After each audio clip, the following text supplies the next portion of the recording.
Balilan Pangasinan!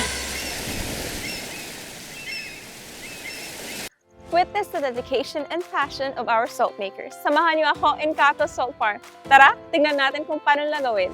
Una, yung balara, ilagay muna doon sa tunawan. Tapos, lalagyan ng tubig. Tubig na galing sa dagat. Tapos yun, dadaan sa filter. Tapos yung tubig na nasala, galing sa filter. Yun na yung tubig na ilalagay dito sa lutuan. Tapos, gatungan na yun hanggang kumulo. Hanggang kumulo hanggang maging asin na.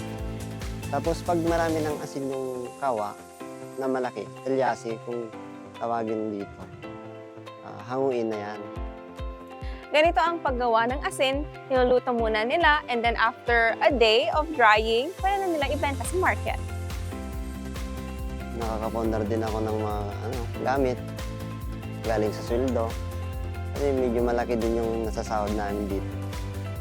Basta masipag ka lang talaga. Tsaka tiyaga sa init, kati.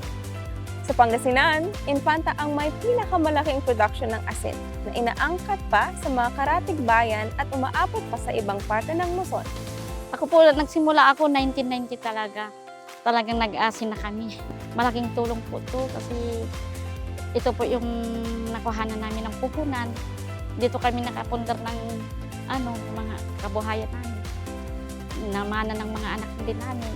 Minimintit po namin talaga siya. Hindi namin pinapabayaan kundi talagang dire-diretso kami nagluluto ng asin. Kaya dire-diretso ang pag-aano namin sa asin kasi dito kami talagang malaki ang kita namin sa asinan.